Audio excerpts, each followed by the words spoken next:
کوئی سچی طلب تو لے کے آئے، اس سے طلب کرنے کا حکم ہے، اس سے مانگنے کا حکم ہے۔ تو اللہ سے مانگو، اللہ کے حضور اپنی ضرورتوں کو رکھو۔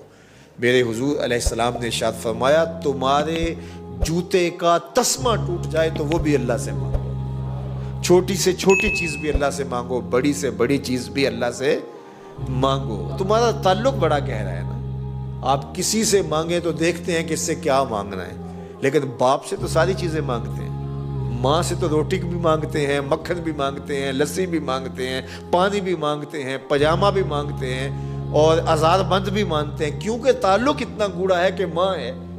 تو انسان باہر دیکھ کے کہتا ہے کیا کہنا ہے کیا نہیں کہنا، لیکن ماں کا رشتہ گوڑا ہے تو سب کچھ مانگتے ہیں۔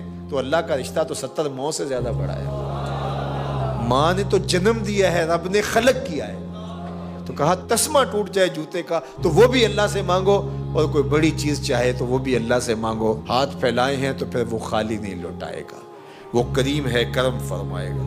تو فرمایا اجیب دعوت الداع اذا دعان، میں مانگنے والے کی پکار کو سنتا ہوں، اس کا جواب دیتا ہوں، اجیب میں جواب دیتا ہوں، اذا دعان جب بھی وہ مانگتا ہے۔ بعض لوگوں نے کہا کہ اس وقت نہ مانگو، اس وقت مانگو، اللہ سے جب مرضی مانگو۔ دنیا داروں سے مانگنا ہو تو وقت متعین کرنا پڑتا ہے، اس وقت تو صاحب سوئے ہوئے ہوں گے، آپ جا کے دستک دی تو موڈ آف ہوگا، تو ہم چندہ بھی مسجد کے لیے مانگیں تو وہ بھی نہیں دیں گے، حالانکہ ان کا ہی فائدہ ہے، ان کا بھلا ہے۔ اس وقت تو آج کل آخری تاریخیں چل رہی ہیں مہینے کی، تو ان دنوں کے اندر نہیں مانگنا ہے، یہ وقت ان کا فیملی کے ساتھ بیٹھنے کا ہے، اس وقت جو ہے وہ ان کے پاس نہیں جانا ہے، ان سے نہیں مانگنا ہے۔ پھر جس سے مانگنا ہو اس کی زبان میں مانگنا پڑتا ہے، اللہ سے جب مرضی مانگو، دن کو مانگو، رات کو مانگو، لا تاخذہ سنۃ ولا نوم، نیند تو نیند رہی، اونگ بھی نہیں آتی اس سے۔ تو جب بھی مانگو گے، اذا دعان جب بھی مانگو گے، جہاں بھی مانگنا ہے مانگ لو، نماز کے اندر مانگ لو، اہدنا الصراط المستقیم، تشہد میں بیٹھے ہو اس وقت مانگ لو، ربنا اغفر لی ولوالدی، سلام پھیرا ہے پھر ہاتھ پھیلا کے کھڑے ہو جاؤ، ربنا آتنا فی الدنیا حسنۃ وفی الآخرۃ حسنہ۔ نماز سے پہلے مانگا، نماز کے اندر مانگا، تشہد میں مانگا، سلام پھیرا پھر مانگا، پھر کھڑے ہوئے پھر مانگا، پھر بیٹھے پھر مانگا۔ اللہ اکبر، مانگتے رہو، وہ جھولیاں بھرتا رہے گا، اس کے خزانوں میں کمی، پوری کائنات اس سے جو مانگا جا سکتا ہے وہ مانگ لے اور اللہ اس کو عطا کر دے، اس کے خزانے میں اتنی کمی بھی واقع نہیں ہوتی۔ 7 سمندروں میں کوئی سوئی کو بگوئے تو اس کے نکے کے ساتھ تھوڑا سا پانی جو لگ کے آتا ہے، اس سے سمندر میں کوئی کمی واقع ہوئی؟ لیکن ہوئی، اس لیے کہ سمندر محدود ہیں، اور محدود سے کمی ہوتی ہے، تو وہ جو گیلی ہوئی سوئی تو اس سے تھوڑا سا پانی کم ہوا، اللہ کائنات کو آدم علیہ السلام سے لے کر قیامت تک جو مانگتے ہیں دے دے، اس کے خزانے میں اتنی کمی بھی واقع نہیں۔ تو کہا مانگو مجھ سے، جتنے لوگ آپ بیٹھے ہیں اتنے لوگ اٹھ کے کسی دنیا دار کے ڈیرے پہ چلے جائیں اور اس سے وہ مانگیں جس کا دینا اس کے لیے مشکل نہ ہو اور دینے سے کوئی خاص فرق بھی نہ پڑتا ہو، تو وہ اتنے لوگوں کو خالی موڑے گا؟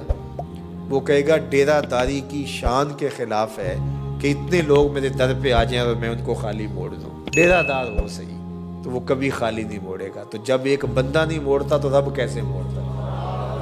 اور پھر اس نے خود ہی کہا مجھ سے مانگو، خود کہا، بلایا، دروازے پہ چوکھٹ پہ کھڑا کیا، تو پھر اب کہے گا واپس چلے جاؤ، یہ کریم تو نہیں کرتے۔ اللہ اکبر۔ تو کہا تمہارا رب حیا کرنے والا کریم ہے، بندہ جب اس کے سامنے ہاتھ پھیلا کے دعا مانگتا ہے، اللہ کیا فرماتا ہے؟ یستحیی من عبدہ، مجھے اپنے بندے سے حیا آتی ہے، ان یردہما صفرا، کہ ان اٹھے ہوئے ہاتھوں کو خالی موڑو۔ تو ہاتھ پھیلا کے اس کے حضور دعا مانگیں، وہ اٹھے ہوئے ہاتھوں کی لاج رکھتا ہے۔ فرمایا کہ جب بندہ ہونٹ ہلاتا ہے تو میں اس کے قریب ہوتا ہوں۔ اللہ اکبر۔ یہاں تو بند لبوں کی بولیاں بھی سنی جاتی ہیں، اللہ ان کو بھی دیتا ہے جو گونگے ہوتے ہیں، جو ہاتھ نہیں پھیلا سکتے، جن کے ہاتھ بھی نہیں ہوتے، ان کی جھولیاں بھرتا ہے۔ وہ تو جھولی بھی دیتا ہے اور خیرات بھی دیتا ہے، کوئی آئے تو صحیح۔ ہم تو مائل بکرم ہیں، کوئی سائل ہی نہیں، راہ دکھلائیں کسے، راہ رب منزل ہی نہیں، جلوائے دور تو موجود ہے، کوئی موسیٰ ہی نہیں۔ نظام تعلیم جب تک ہمارا یکساں نہیں ہوتا تو قوم نہیں ہم بن سکتے. 20 قسم کے نظام ہائے تعلیم ایک فکر کی قوم کبھی بھی پیدا نہیں کر سکتی. پوری دنیا کے اوپر جہاں بھی قومیں بنی ہیں تعلیمی نظم کا نتیجہ ہے، تربیتی نظم کا نتیجہ ہے. اور آج اس ملک کے اندر 20 نظام تعلیم ہیں. آج آ کے ہمارے آیان سلطنت کو غصہ آتا ہے مدارس پہ. مدارس کی اصلاحات ہونی چاہیے. یہ اتنے نظم ہائے تعلیم ہیں، ذرا ادھر بھی تو بات کرو. وہاں تمہارے پر جلتے ہیں. گلی گلی جو ہے وہ مختلف نوعیتوں کے ادارے کھلے ہیں اور ان سے نکلنے والی پروڈکٹ مختلف ہے. اور یکسو قوم کیسے مارز وجود میں آ سکتی ہے؟ کبھی بھی نہیں ہو سکتا.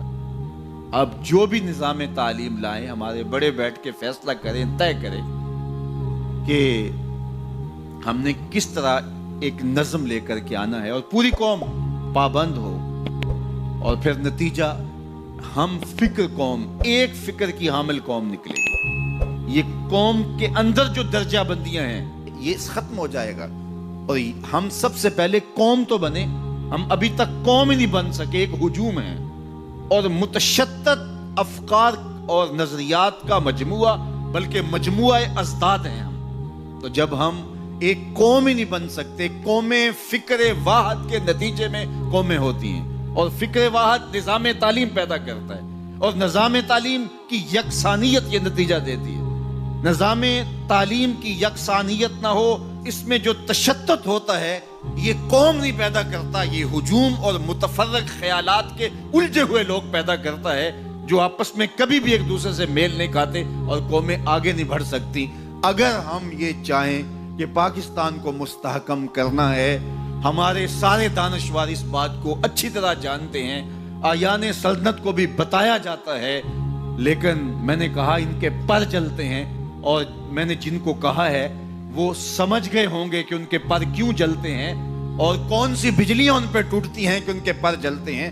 وہاں وہ بات نہیں کر سکتے اور آج آ کے کمزور مدارس کے اوپر زور ڈالتے ہیں اور کہتے ہیں جناب یہ مدارس ہیں، ان کی اصلاحات ہونی چاہیے.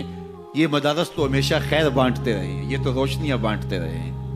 ان کا نظام تعلیم تو یکساں ہے، اس میں تو کوئی دو طریقہ کار رائج نہیں ہے.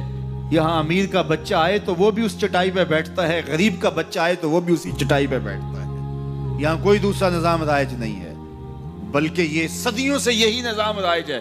ہارون الرشید نے لکھا امام مالک کو جب موطا لکھی، حضرت میں بغداد سے مدینے چل کے آؤں تو میرا آنا تخت و تاج کی حرکت ہوگی، تو میرے پڑھانے کے لیے آپ یہاں تشریف لے آئیں، جتنے شاگرد ہوں گے وہ بھی ساتھ آ جائیں، شاہی مہمان کے طور پہ ان کو رکھیں گے. گفت مالک مصطفیٰ را چاکرم نیز جو سودائے اندر سرم. اقبال لکھتے ہیں امام مالک نے خط کا جواب لکھا کہ اے ہارون الرشید، میں تیرا نوکر نہیں، میں محمد عربی کا نوکر ہوں.